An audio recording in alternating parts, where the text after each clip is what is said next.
कड़ाके की ठंड ने गांव वालों की जिंदगी थाम दी थी।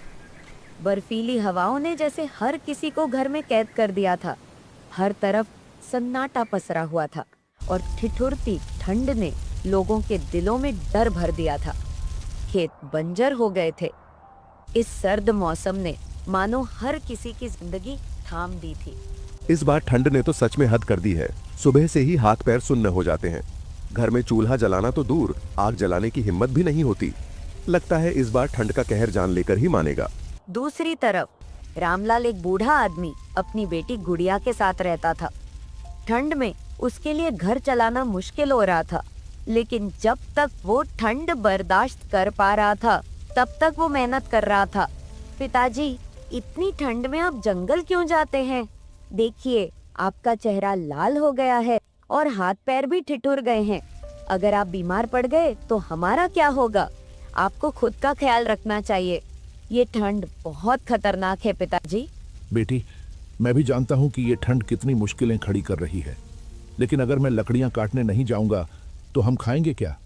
घर में कुछ बचा नहीं है। ये लकड़ियाँ ही हमारी रोटी का सहारा हैं। ठंड चाहे कितनी भी कड़ी हो, मुझे काम करना ही होगा। अगर मैं हार मान जाऊं तो तुम्हारे भविष्य का क्या होगा? लेकिन पिताजी, क्या कोई और तरीका नहीं है? क्या किसी से मदद नहीं ली जा सकती? आपकी ये हालत देखकर मेरा दिल टूट जाता है। बेटी, इस दुनिया में दूसरों की मदद मांगने से कुछ नहीं होता। हर कोई अपनी अपनी परेशानियों में उलझा हुआ है। हमें अपने पैरों पर खड़ा होना होगा। ठंड हमें हरा नहीं सकती, क्योंकि मेहनत करने वालों को ऊपर वाला कभी भूखा नहीं रखता। गुड़िया, जल्दी से खाना लगा दे। मुझे सुबह जल्दी जंगल जाना है, ताकि दिन ढलने से पहले लकड़ियां काटकर वापस आ सकूं। पिताजी, खाने के लिए घर में एक दाना भी नहीं बचा है और पैसे भी खत्म हो चुके हैं। क्या? घर में खाने को कुछ भी नहीं बचा? ये कैसे हो गया? गुड़िया, कल ही तो सोचा था कि लकड़ियां बेचकर कुछ आटा दाल ले आऊंगा, लेकिन ठंड के मारे बाजार भी नहीं जा सका। पिताजी, आप ही हर बार हमारे लिए सब कुछ करते हैं। अब तो हाल ऐसा हो गया है कि आग जलाने के लिए भी लकड़ियां नहीं बची। ऊपर से ये ठंड हमारी जान ले रही है। बस ये कुछ लकड़ियां भी आज खत्म हो जाएंगी। गुड़िया, रो मत। ये मुश्किल वक्त भी बीत जाएगा। ऊपर वाला हमारे साथ है। जब तक मैं जिंदा हूं, तुम्हें भूखा नहीं रहने दूंगा। कल मैं जंगल जाऊंगा, चाहे कितनी भी ठंड क्यों ना हो। मेहनत करने वालों के लिए हर रास्ता खुला रहता है। कड़ाके की ठंड ने पूरे गांव को अपनी चपेट में ले लिया था। चारों तरफ बर्फ की सफेद चादर और सन्नाटे का माहौल था। इस भयंकर ठंड में रामलाल जैसे मेहनतकश लोग भी परेशान हो गए थे। पेट की आग बुझाने के लिए उन्हें हर हाल में काम करना था, चाहे ठंड जान ही क्यों न ले ले। हे ऊपर वाले, ठंड तो जानलेवा हो रही है, पर अगर लकड़ियां नहीं काटूंगा तो घर में चूल्हा कैसे जलेगा? ये ठंड मेरी मेहनत का इम्तिहान ले रही है। रामलाल ठंड से हार मानकर वापस घर लौट आया। ठंड ने उसकी हिम्मत को झकझोर दिया था। गुड़िया, आज मेरी हिम्मत नहीं हो रही है। ठंड इतनी बढ़ गई है कि लकड़ी काटने का भी मन नहीं कर रहा। पिताजी, तो आप क्या करेंगे अब? कल फिर से जंगल जाऊंगा, लेकिन आज के लिए मुझे सेठ मानीलाल से कुछ पैसे उधार लेने होंगे। बस मुझे थोड़ा आराम चाहिए। पिताजी, आप सच में उधार लेंगे? अगर हालात ऐसे ही रहे तो और कोई रास्ता नहीं। कल फिर से मेहनत करूंगा बेटा। इस कड़ाके की ठंड के आगे रामलाल ने हार मान ली थी। दिन ब दिन बढ़ती ठंड ने उसकी हिम्मत तोड़ दी थी। जंगल की ओर जाने का उसका इरादा तो था, लेकिन जैसे ही वह वहां पहुंचा, ठंड ने उसे ऐसा झकझोरा कि लकड़ी काटना तो दूर, वहां खड़ा रहना भी मुश्किल हो गया।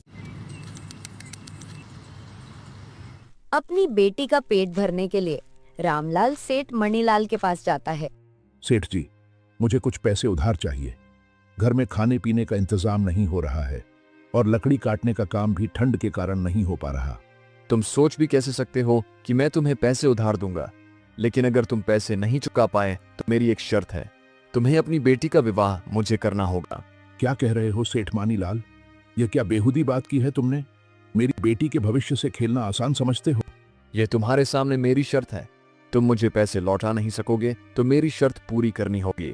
मैं किसी भी हालत में तुम्हारी यह शर्त नहीं मान सकता, लेकिन पैसे आज ले रहा हूं, 1 हफ्ते में तुम्हें चुकता करूंगा। याद रखना, ऊपर वाला है जो किसी को परेशान करने का हक नहीं देता। रामलाल पैसे लेकर गुस्से में वहाँ से बाहर चला जाता है। रामलाल पैसे लेकर घर की ओर लौट रहा होता है।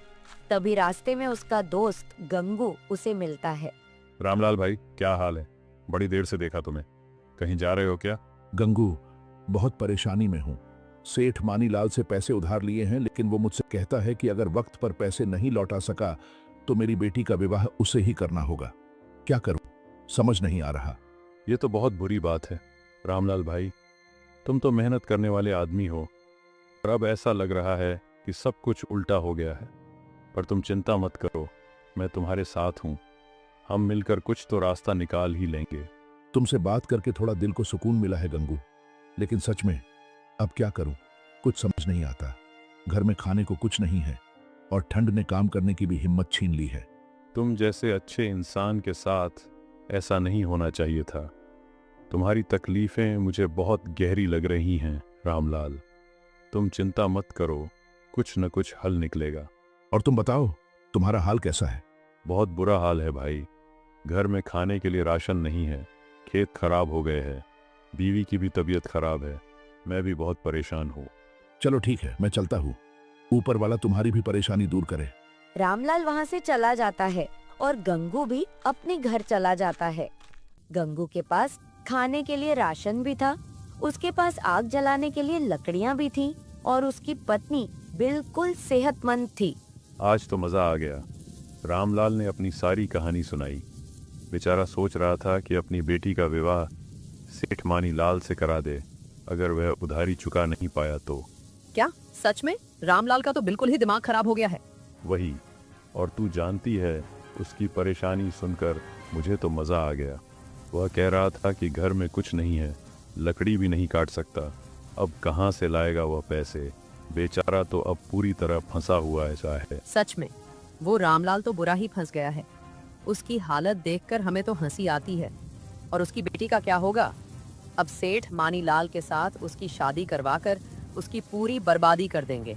बिल्कुल, उसकी बेटी की शादी तो अब तय है। बस इंतजार कर रहे हैं कि कब यह पूरी कहानी खत्म हो और हम दोनों के लिए मजा आए। अब ये सब तो सिर्फ उसका भाग्य ही तय करेगा और उसके बाद हमें तो और भी हंसी आएगी। वह अपनी मेहनत से खुद को बर्बाद करता है और हम यहाँ बैठकर उसका मजाक उड़ाते हैं। गंगू और उसकी पत्नी रामलाल की मुश्किलों पर हंस रहे थे और उसकी बेबसी को लेकर उनकी सोच बहुत ही खराब थी। वे सोच रहे थे कि उसकी बेटी और उसके भविष्य को कैसे और भी मुश्किलों में डाल सकते हैं। क्या रामलाल अपनी मेहनत और समझदारी से इस बुरे दौर से बाहर आ पाएगा या उसकी बर्बादी इसी तरह तय रहेगी? यह तो आने वाला समय ही बताएगा। रामलाल ने जैसे तैसे एक वक्त का खाना खाकर अपनी बेटी के साथ रात काट ली, लेकिन सुबह फिर वही चुनौती, वही संघर्ष इंतजार कर रहा था। रामलाल भारी कदमों से जंगल में लकड़ी काटने जाता है। ठंड इतनी बढ़ जाती है कि उसके हाथ जकड़ जाते हैं। वह कोशिश करता है लेकिन ज्यादा लकड़ी नहीं काट पाता। वह लकड़ी का छोटा ढेर इकट्ठा करता है और उसे लेकर घर आ जाता है। वो घर आकर देखता है कि उसकी बेटी की तबीयत बहुत खराब हो गई है। वो बेचारी कंबल में लेती है। पिताजी, बहुत ठंड लग रही है, मुझे ऐसा लग रहा है कि मैं अब और सहन नहीं कर पाऊंगी। पिताजी, डॉक्टर को बुला लो। गुड़िया, चिंता मत कर, मैंने आग जला दी है। तू थोड़ी देर में ठीक महसूस करेगी। डॉक्टर को भी बुलाने की कोशिश करूंगा, बस तू हिम्मत रख। ऊपर वाले, अब तुझी से आस है, मेरी गुड़िया को ठीक कर दे। मैं डॉक्टर को कैसे लाऊं जब घर में पैसे भी नहीं बचे हैं। गुड़िया की बिगड़ती हालत ने रामलाल को मजबूर कर दिया। ठंड से बेहाल और निराश रामलाल आखिरकार डॉक्टर के पास मदद मांगने पहुंचा। डॉक्टर साहब, मेरी बेटी बहुत बीमार है, उसे आपकी जरूरत है। कृपा करके चलिए, उसका इलाज कर दीजिए। रामलाल, तेरी हालत तो मैं जानता हूँ, लेकिन इलाज मुफ्त में नहीं होता। पहले पैसे लेकर आ, फिर मैं तेरे साथ चलूंगा। डॉक्टर साहब, मेरे पास अभी कुछ नहीं है, पर मैं पैसे दे दूंगा, जैसे भी हो। बस मेरी बेटी की जान बचा लीजिए। गरीबों की यही समस्या है, बिना पैसे के इलाज चाहते हो।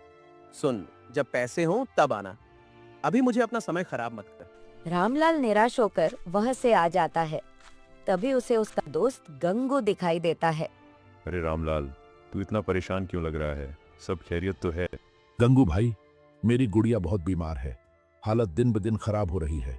मैंने डॉक्टर को बुलाने की कोशिश की, लेकिन उसने पैसे मांगे। अब न मेरे पास पैसे हैं, न कोई और सहारा।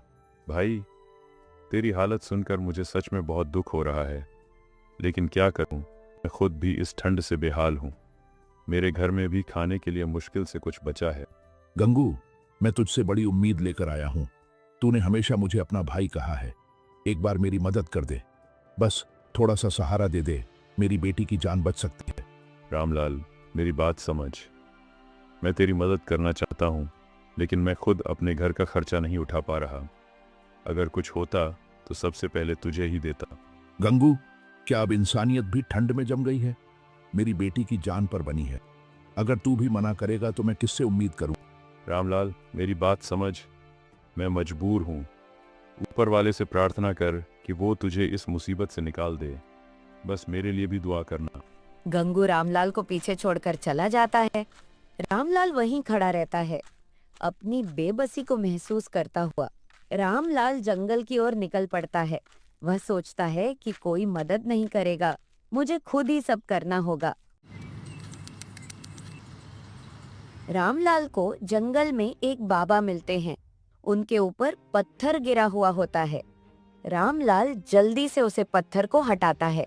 बेटा, तूने आज मेरे लिए फरिश्ते का काम किया है।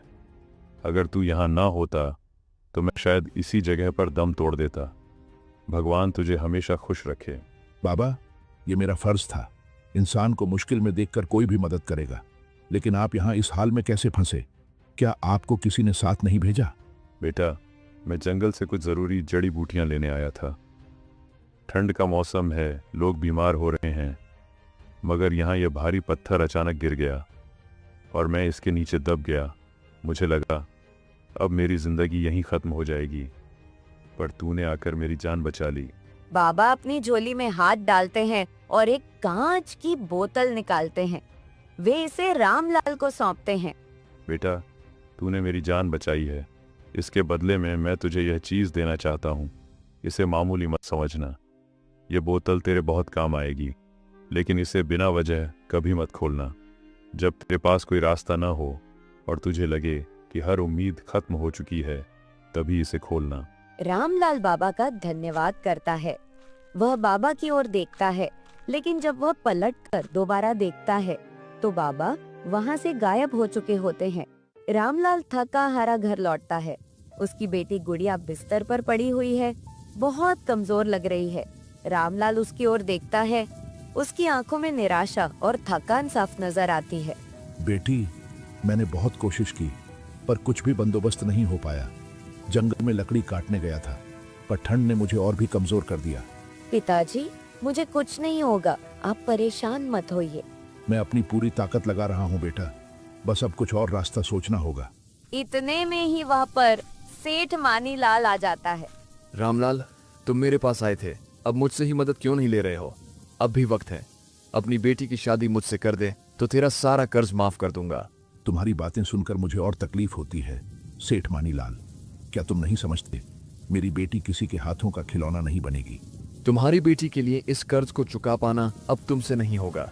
अगर तुम नहीं चाहते कि सब कुछ खत्म हो जाए तो मेरी शर्त मान लो। तुम समझते क्या हो सेठ? मेरी बेटी की शादी तुम्हारे जैसे आदमी से कभी नहीं होगी। अगर तुम मेरी शर्त नहीं मानोगे तो तुम्हें याद रखना होगा कि तुमने मुझे अपनी मदद से इनकार किया था। मेरी मदद से तुम सारे कर्ज से मुक्त हो सकते हो। तुम्हारी मदद से मुझे कोई फर्क नहीं पड़ता। मैं अपनी बेटी का भविष्य तुम्हारे हवाले नहीं करूंगा। ठीक है रामलाल, मैं देखूंगा कि तुम अपनी बेटी के लिए क्या कर पाओगे। अगर मेरी बेटी को तुमसे शादी करने का मौका मिलेगा तो मैं सब कुछ खो दूंगा, लेकिन मैं उसे तुम्हारी जैसी सजा से बचाऊंगा। सेठ मानीलाल गुस्से में बाहर चला जाता है और रामलाल चुपचाप खड़ा रहता है। उसकी आंखों में संकल्प और संघर्ष की भावना गहरी होती है। पिताजी, आप बहुत परेशान हो रहे हैं और मुझे यह देखकर बहुत दुख हो रहा है। आप एक काम कीजिए, मेरी शादी सेठ मानीलाल से करवा दीजिए। मुझे पता है मेरी जिंदगी बर्बाद हो जाएगी, लेकिन कम से कम आप पर जो बोझ है वह तो हट जाएगा। मेरी किस्मत का क्या है, मुझे सह लूंगी, पर आप तो आराम से जी सकते हैं। नहीं बेटी, ऐसा नहीं होगा। मैं तुझे उस सेठ के पास कभी नहीं भेज सकता। तेरी जिंदगी बहुत कीमती है और मैं तुझे किसी के हाथों नहीं बेच सकता। तू मेरे लिए सबसे अहम है। मैं खुद अपनी जिंदगी में संघर्ष कर सकता हूँ, लेकिन तुझे कभी किसी के सामने नहीं झुका सकता। हम किसी भी हालात में हार नहीं मानेंगे। मैं कुछ न कुछ जरूर करूंगा। ऊपर वाला हमारी मदद करेगा। मुझे यकीन है कि हमें हमारी मेहनत का फल मिलेगा। पिताजी, लेकिन आप जो कर रहे हैं वो बहुत कठिन है। आप मुझे ये सब करने से बचाना चाहते हैं, लेकिन मैं चाहती हूँ कि आप परेशान न हो। मैं नहीं चाहती कि आप और कष्ट झेलें। बिल्कुल नहीं बेटी, मैं तुझसे कोई कष्ट नहीं होने दूंगा। तू देख, ऊपर वाले की मदद से हम सब कुछ ठीक करेंगे। हम किसी भी परिस्थिति में हार नहीं मानेंगे। मेरी जिंदगी में तू ही तो है और मैं तुझे कभी दुखी नहीं देख सकता। परेशान होकर हरीलाल मंडी में जाता है और वहाँ एक आदमी से बातचीत करता है। भाई, तुम लकड़ी का काम करते हो, है ना? क्यों ना तुम अपनी लकड़ियां शहर में जाकर बेचने का सोचना। इस समय शहर में लकड़ी की बहुत बड़ी डिमांड है। वहाँ लोग कड़ी ठंड में गर्मी के लिए लकड़ियां ढूंढ रहे हैं। अगर तुम वहाँ अपनी लकड़ियां बेच सको तो अच्छा पैसा कमा सकते हो। शहर में? पर मुझे तो पता नहीं था कि वहाँ कोई लकड़ी खरीदेगा। यहाँ तो इतनी मुसीबतें आ रही हैं, लेकिन तुम जो कह रहे हो वो सही लगता है। अगर सच में वहाँ लकड़ी की डिमांड है तो ये एक मौका हो सकता है। मैं कल ही शहर जाने की सोचता हूँ। सच में भाई, मौका हाथ से मत जाने देना। ये ठंडी का मौसम है, लोग अब ज्यादा लकड़ी खरीद रहे हैं। तुम्हें मिलेगा तो थोड़ा बहुत फायदा जरूर होगा। कोशिश करो। धन्यवाद भाई, तुमने मेरी मदद की है। अब मुझे लगता है कि हमारी तकलीफें दूर हो सकती हैं। मैं आज ही शहर के लिए निकलता हूँ। रामलाल अपने घर के बाहर खड़ा है, सिर झुका हुआ, परेशान और सोच में डूबा हुआ। वह चिंतित है कि शहर तक कैसे लकड़ियां पहुंचाएगा, क्योंकि पास में लकड़ियां नहीं हैं। तभी उसे बाबा की दी हुई कांच की बोतल याद आती है, जिसे बाबा ने उसे बहुत खास बता कर दी थी। रामलाल उस बोतल को नीचे फेंकता है और जैसे ही बोतल जमीन पर गिरती है, अंदर से चमत्कारी रूप से लकड़ियां बाहर निकलने लगती हैं। रामलाल की आंखें चौंक जाती हैं। वह यह देखकर हैरान रह जाता है। अल्लाह का शुक्र है, ये लकड़ियां तो जादुई लगती हैं। अब मुझे कोई रोक नहीं सकता। ये लकड़ियां शहर ले जाकर बेचता हूँ और फिर से अपनी जिंदगी को बदलता हूँ। वह जल्दी से लकड़ियां इकट्ठा करता है और शहर के लिए निकल पड़ता है। रामलाल शहर पहुंचता है, लकड़ियां बेचता है और धीरे धीरे अपना व्यापार बढ़ाता है। अब उसकी तकलीफें खत्म हो चुकी हैं और वह खुशहाल जीवन जीने लगता है। कुछ दिनों के बाद एक गरीब आदमी रामलाल से लकड़ी मांगने आता है। रामलाल भाई, मुझे कुछ लकड़ियां चाहिए। मैंने सुना है कि आपके पास काफी लकड़ियां हैं। मैं खरीदने आया हूँ। भाई, मैं अब लकड़ियां नहीं बेचता।